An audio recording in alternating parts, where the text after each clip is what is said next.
Hello and welcome back to the Skill Sessions pod. I'm Hayley and this is your backstage pass to some of the best moments from our live Skill Sessions webinars. If you haven't had the chance to join me before, then you might be asking yourself, what are Skill Sessions? Every month we bring you experts and incredible guest speakers who share their knowledge and their real life experiences of different disabilities and neurodiversities. These online events are hosted by CareScribe. They are all about helping you learn, grow, and building a welcoming community for professionals like you. Whether you are tuning in for episode 3 or you are joining me for the first time, there are plenty of insights and inspiration waiting for you. I'm also super excited to share that there is now more than 2,000 individuals in the Skill Sessions community. So, being completely unbiased, of course, I would recommend heading over to CareScribe.io/events to see what is coming up next in the Skill Session series. As I said, I am Hayley and I am new to podcasting. It does not get any easier for me to just sit and talk to myself, so I would really appreciate knowing if you are out there and you are listening to me talk, please join the conversation and help me spread the word on LinkedIn if you have a second. Today we are talking about the evolution of neurodiversity, and I am unpacking one of the most energetic sessions I've seen. Empowering Neurodiversity with LinkedIn top voice and founder of Neurodiversity World, Theo Smith. Theo's accolades don't stop there though. He's also the author of the award-winning book Neurodiversity at Work. And he's a fellow podcast host of Neurodiversity with Theo Smith. With so much for us to get stuck into from Theo's session, I just want to say, don't worry. This is not going to be your standard, slightly boring webinar recap. So let's dive in. First thing is first, what is neurodiversity? Neurodiversity is about the incredible variety in how our brains work. Think fingerprints, but squishier. Here is Theo breaking it down like a pro. But neurodiversity, for me, is the natural variation in our neurological makeup, right? Every single one of us has a unique brain, billions of brain cells, like a thumbprint. Not one of us has the same. And just as bees are as important to the ecosystem, so are diverse brains, right? And we were meant to think differently. So that is what neurodiversity is. And it's a powerful concept for me because it takes a lot of the barriers down that unfortunately, and this is what we're going to talk about, sometimes labels can put up for individuals gaining access to support. Bees and brains, what an analogy. Just like bees keep our planet buzzing, diverse thinkers keep our workplace innovating. And do you know what else? Our brains were actually designed to work differently. Imagine for a second a world where we all thought the same. We all did the same because we think and act the same. It becomes a bit dystopian, doesn't it? I don't know if anyone else remembers A Wrinkle in Time. It's a movie that I really loved when I was younger, and I think it's been remade now. But the original, I distinctly remember there was a creepy neighbourhood where even the children playing basketball on the drive had to bounce the ball simultaneously. What I'm trying to say is, if we all thought the same, I think the modern world would suck. Different brains come from different experiences. Without this variety, we would still be sitting in caves arguing over who gets the biggest stick. Ironically, we wouldn't even be able to argue effectively because we wouldn't have differing reasons to plead our case because we'd all be the same.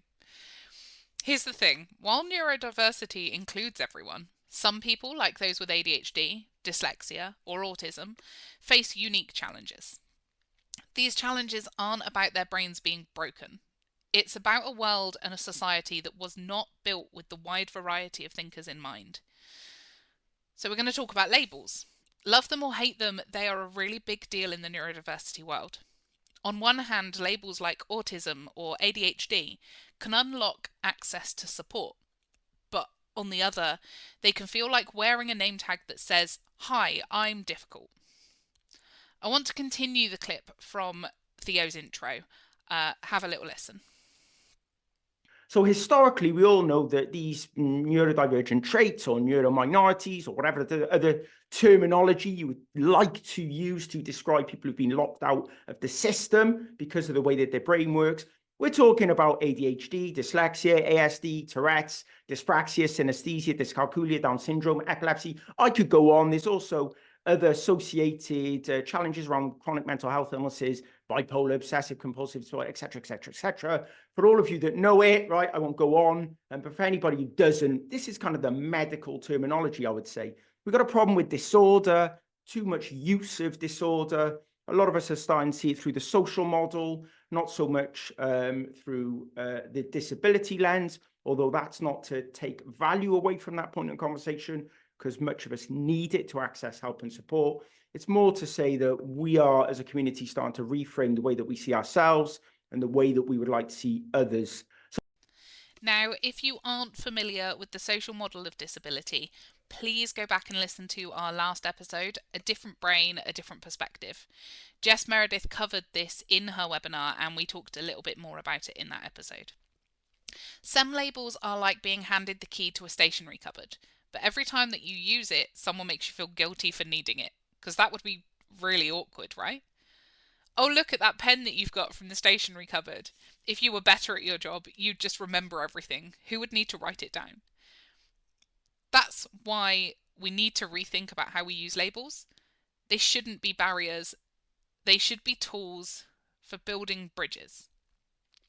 Quick science break. Back to the cavemen. Did you know that the human brain has been evolving for around 2.5 million years?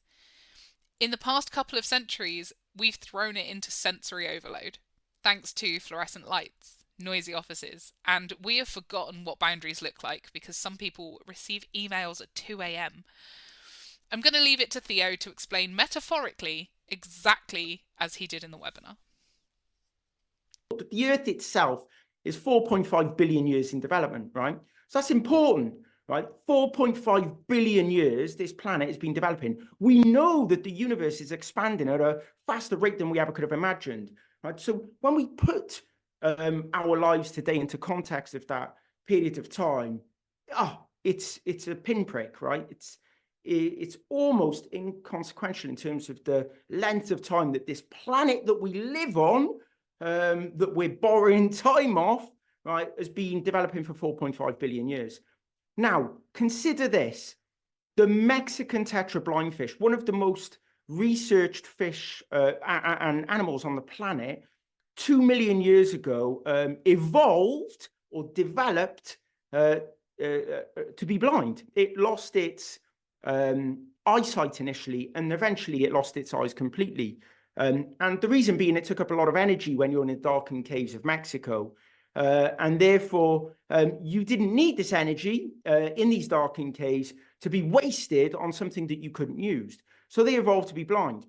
They also evolved translucent skin, all of this to optimize to the environment for survival, right? Which is incredible. 2 million years ago. But actually what we find is the Mexican Tetra Blind cave fish that are now researched actually evolved to be blind only around 20,000 years ago. So not only are we seeing incredible adaptation to an environment through what we would consider potentially traumatic from our own perspective to lose eyesight and eyes, but actually it's happened, it's cyclical, it's been happening again and again. The fish is predispositioned to make these adaptations and changes. And that is incredible that a blind fish can be more competitive in that environment than a fish with eyes because of the nature of the environment. And how little do we give that in consideration to the human brain and the way that the human brain has evolved. So now consider this. If we consider neurodiversity by design, right, the neurological variations by design, what we're talking about is the human brain has developed over 200,000 years, the modern human brain, the big one in our heads, right? And before then it was smaller. It's actually getting smaller again now. Technology, who knows where we're going? But 200,000 years ago, it became big. And the reality is, over that period of time, it's optimized to the environment. Before this session, I had never even heard of a Mexican Tetra Blind cave fish. And now here I am, about to compare myself and all of humanity to them. Did you get what Theo was trying to say here? He is saying that these fish evolved to adapt to their surroundings their society. We as humans have been adapting consistently from 2.5 million years ago to the modern human 200,000 years ago, and we are still adapting and evolving. The difference? We are getting ahead, and we are no longer doing what is best for us as humans. Stay with me here, because here is where things can get a little bit interesting. Instead of following the slow, natural path of evolution, we've started to hack the system. Instead of adapting ourselves to fit the environment, we've adapted the environment to suit what we believe our societal immediate needs are. That sounds great on the surface, but obviously there's a catch. The environments that we have created, those bright lights, the noisy offices, the long working hours, aren't always kind to the diversity of brains that are out there. Think about it. Our brains spent tens of thousands of years learning to survive in a world of hunting, gathering, and solving practical problems. But in the blink of an evolutionary eye, we have gone from gathering berries to gathering unread emails. Let's be real. No one's brain is built to thrive in a constant state of sensory overload and societal expectations. Instead of empowering human brains to evolve and flourish, we have created systems that hinder them. At work, especially, the pressure to conform to narrow ideas of productivity and communication leaves very little room for the power of variation.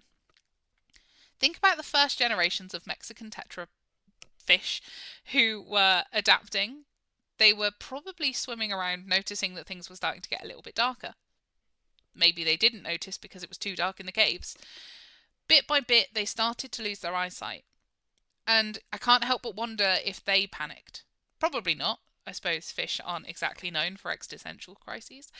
But what they didn't know at the time is, for those generations of Mexican Tetra Blind Fish, those changes weren't random. It was their biology adapting, evolving, and optimizing to thrive in their new environment, the darkened caves. Now, let's get a little philosophical for a second about human evolution. What if, and it might be a big what if, so please hear me out and have a think. What if neurodiversity, the way that our brains naturally vary, isn't just something that we need to accommodate, but it's actually the next stage in human evolution? Hear me out. The modern world for us humans, with all its tech and noise and expectations, is a lot like those dark caves at the start, right? We've created an environment that's challenging for many brains to navigate. But instead of adapting, like the tetrafish, we've been resisting. We're clinging to the rigid societal structure from our ancestors because we know that's what makes it safe. Fun fact, did you know that the 9-to-5 workday and the 5-day work week were only introduced in 1926 by Henry Ford? Yep, that's right, the guy who made cars. It wasn't about human well-being or optimizing productivity. It was about keeping factories running smoothly. And somehow, that became the universal standard for every single workplace. So how do we know that embracing neurodiversity isn't our equivalent of growing translucent skin or losing our eyesight? If we nourish and empower neurodiverse minds, we might find that they're perfectly equipped to handle the complexities of the modern world in ways that traditional thinkers aren't. But here's where the workplace comes in. Our workplaces should be like those darkened caves. Not literally. I don't mean dark and gloomy. But they should be environments where people can thrive. Where all types of brains, from the hyper-focused to the big picture dreamers, can do their absolute best work. Productivity isn't about shoving everyone into the same schedule or bland grey cubicles and hoping for the best. It's about understanding when and how people perform at their peak. Some people do their best work at 6 a.m. and they work solidly through with minimal interruptions. Others can hit their stride at 10 p.m. because they need quiet corners away from others who are already thriving in collaborative workspaces. Personally, I'm at my best when my day has been structured. I know what's coming. I'm working on different tasks, and I have a playlist of musicals where I'm singing my way through my to-do lists. But hey, I get that we're all different. The point is, we have been following outdated societal expectations for almost a century. It's time for us to evolve. This isn't just a philosophical debate, it is personal. Just like the Tetra fish stopped wasting their energy on eyesight that they didn't need, we need to stop wasting energy on rigid systems that just don't fit the world that we live in. Instead, let's build workplaces with people, all people, at the forefront. It's not just the right thing to do, it is the smart thing to do. When you empower neurodivergent minds, you unlock creativity, innovation, and problem solving that the rest can't even dream of. That brings us to a really crucial part of the process, though: disclosure. When people feel like their natural way of thinking doesn't fit the mould, they might hesitate to share their challenges, let alone their strengths. And honestly, who can blame them? In environments that feel more like obstacle courses than safe spaces, disclosure can feel like a really risky move. For many neurodivergent people, telling their boss about needs feels like confessing secrets that they've been holding all along. There's fear and there's stigma and there's eternal questions such as, are they even going to get it? Are they going to get what I am trying to tell them? We have barriers that we can remove, and we're not going to remove them by just having labels. And the reality is, if we talk about labels, we need to talk about disclosure. So even if we are privileged enough, even if we fully understand our neurological makeup, like who really does, the reality is, will we then want to share that information? And this is a problem that you have within the organization, is you want people to tell you about some of their challenges, their strengths, their abilities, yet there's fear and anxiety because people have experienced trauma, stigma, barriers, even in environments where they thought they were safe and later found out that they weren't. There are actually a few examples from an article on our website from one of CareScribe's founders and our managing director, Richard Purcell. It's about disability discrimination. I am going to link it in the description, but in this article there are examples of negative experiences that people have had by disclosing their neurodivergence or their disabilities. And I'm going to share one from that article with you. A Starbucks employee disclosed her dyslexia to her employer. Yet she found herself accused of fraud and falsifying documents over a simple mistake. The employee was responsible for recording fridge and water temperatures at certain times of the day, and having made an error in reading the time and writing it down, that Starbucks employee was accused of fraud and treated unfairly. It turned out that Starbucks did not have the sufficient dyslexia awareness or actually any training provisions. There are, unfortunately, so many different examples, from withdrawn job offers to victimization and bullying, that it is no wonder individuals have such a dilemma when it comes to deciding whether or not to disclose. So, managers, what can you be doing to really enforce the inclusive culture in your team or in your organisation? You can start small. Don't expect people to teach you everything. Take the initiative to learn. Not every employee with ADHD will have the same traits. So being taught about a neurodivergence from the first employee you have with those traits will not teach you everything you need to know about all of the individuals with ADHD on your team. However, you have made the right steps by listening to me talk on a podcast. Maybe you've registered for one of the upcoming skill sessions to learn more. Always be open to learning about the differences and the nuances for each person on your team who has disclosed. Another thing you can do, build for the needs of the extremes. If you have listened to the last podcast with Jess Meredith, A Different Brain, A Different Perspective, that will be familiar to you. So I'm not going to go back into it, but you can tell I got excited. On a basic level, it means that if you design your workplace to be accessible and inclusive from the moment a new recruit joins you, then there won't be as much pressure on employees to disclose in order to feel supported. As creators of assistive technology ourselves, CareScribe are big believers of making access to assistive technology the norm in your business. Products like Captioned and TalkType have the ability to not only help team members who are disabled or neurodivergent, but it can actually help everyone in your organisation. It can boost productivity and increase employee performance, improve employee retention, and enhance employee well-being. So, what are the products? Well, Captioned is a note-taking captioning software designed to transform the way that you work and study. For example, Gabrielle found major improvements to her energy levels when she started using Captioned. The real-time accurate captioning lessened her daily exhaustion from struggling to hear the words and sentences. But it also clarified spoken words and improved Gabrielle's understanding of the context of each meeting she was in. Knowing that she could refer back to the downloadable transcripts also made her feel relaxed and focused, which improves her performance and contribution for every meeting. Then there's TalkType. TalkType is a highly accurate, lightning-fast dictation software that works on Windows, Mac, Chromebook, and mobile so that you have it at hand whenever you need it.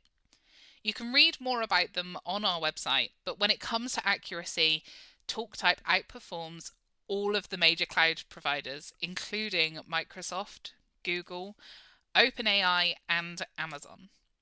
As a manager, you should always lead by example. Here is Theo talking about how a manager can help someone in their team.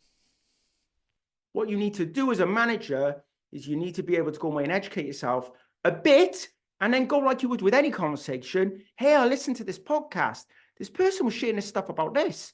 What do you think about that? Boom. Opened up the dialogue, opened up the conversation.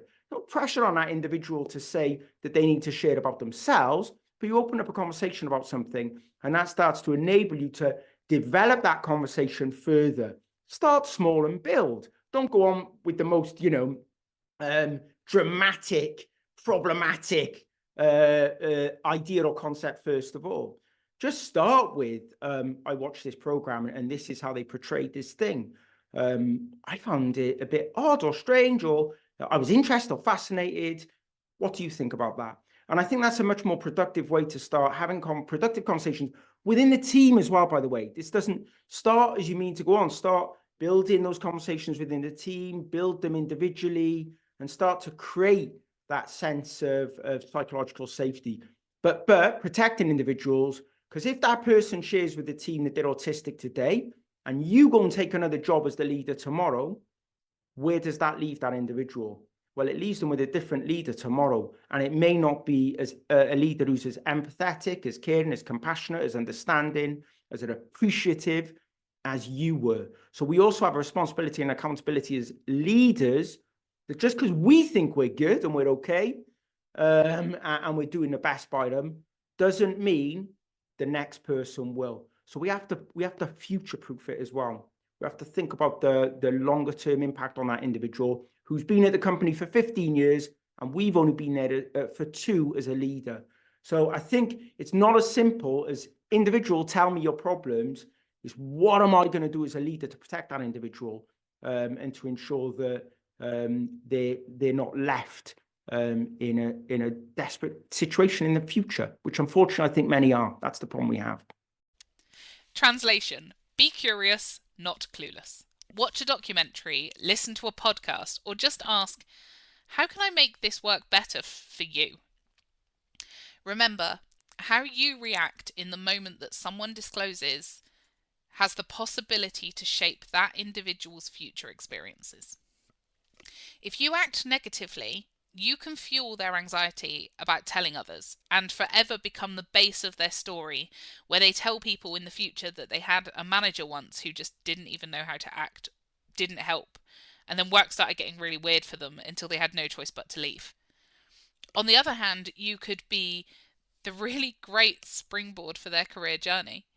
When they're leading teams of their own and you are the point that they refer to in their story, where they felt empowered and supported, and great things came from how you reacted in that moment, even if you needed time to process and prepare. Be open, be honest, be curious and supportive. Let's talk about the tools. I've already mentioned our own assistive technology, and I've talked a little bit about having software like Captioned and TalkType available for all employees. It isn't just supportive for neurodivergent team members, but it would just be a smart business move. Theo also talked about a handful of amazing resources out there, like the Do It Profiler, which helps employees understand their neurodiverse strengths and challenges.